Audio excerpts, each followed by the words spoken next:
Okay, so you are going to be working with these tile cards a lot. We have a lot of them that I specifically bought for like sixth graders. And you're gonna get like at least one, maybe two a week that are going to be for you to work through and mess with. So all of you, if you have picked up or received your packet from school, you had a long string of numbers that were kind of on foam. And what you need to do is you need to just take a pair of any old scissors and cut them out individually. And then this PDF, these will be uploaded as PDFs on your assignments. You can either print them off or you can just record this in your math journal or on a whiteboard and leave room for your numbers, okay?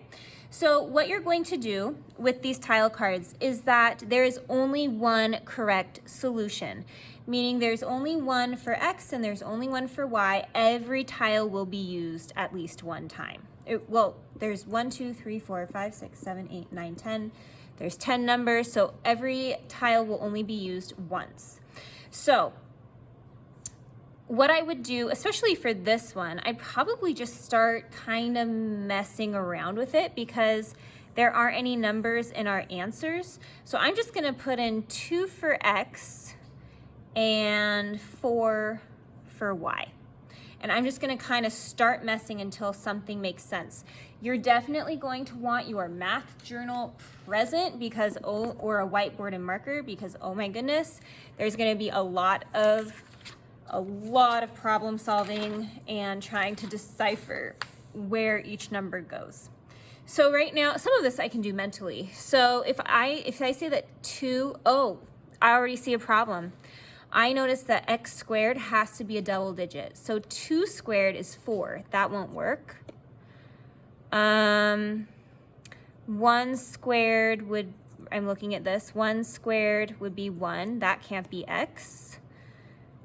3 squared would be 9. That can't be X. And 0 squared is 0. So that can't be X. So X has to be at least 4 for sure. So let's say that I just put 4 in for X and see what that is. 4 squared would be 16, and I have a 1 and a 6. It's working so far. Let's see, 4 times 4, nope, not gonna work because that would also be 16, but I already used my 1 and my 6 for X. So X cannot be 4. Let's try 5. 5 squared would be 25. Oh, that's not going to work because I don't have another 5. X can't be 5. Let's see if X is 6. Okay, 6 squared would be 36. That's not going to work because I have a 3, but I don't have another 6 tile. Process of elimination.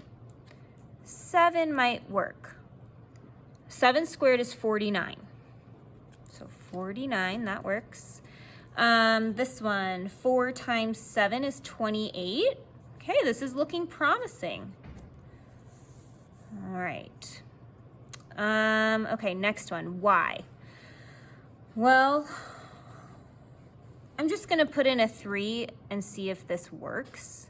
Who knows? All right. I already see a problem. If I say that Y is 3, 3 squared is 9 minus 10, that would be -1. But I'm supposed to get a double digit. So whatever I put in for Y, when it is squared, it has to be larger than 10. So it can't be 0, it can't be 1, and it can't be 3. Let's try 6, just for the heck of it.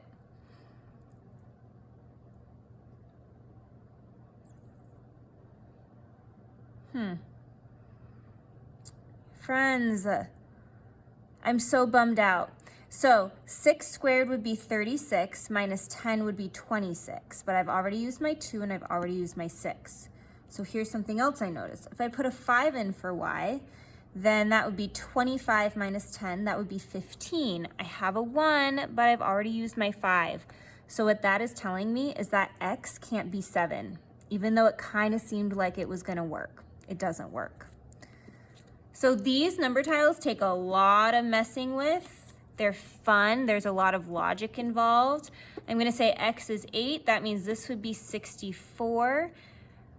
4 times 8 is 32. Okay, we're getting somewhere. Okay, so if y, we said that y has to be, if I square it and subtract 10, I still get a double digit. So when I square y, it has to be larger than 10. So it can't be 0, it can't be 1. We already know it can't be 5 because 25 minus 10 is 15. Let's see. Ooh, this one I think is it. 9, oh, I think we may have found it. Okay, 9 squared is 81, minus 10 would be 71.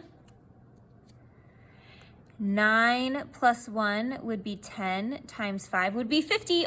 Oh, we did it. Oh my gosh, that is so satisfying. So once you figure out what your tiles are, what I would like you to do is I'd like you to record it in your math journal, and then you'll be taking a picture of it and sending it in to me. So what I would do is once I have all of these, I'm gonna scoop this off. I'd bring in my math journal. I would label it tile card number 1. And I would say, I would just kind of copy this down, but on this, and prove my thinking and prove that it works. So if x equals 8 and I say y equals 9, then I'm going to prove it. So here's my proof. Let's see. 8 squared equals 64. 5 times 9 plus 1 equals 50 because 5 times 10. Let's see. I want this to be a little more spaced out. 8 squared equals 64. We know that one. Number 2.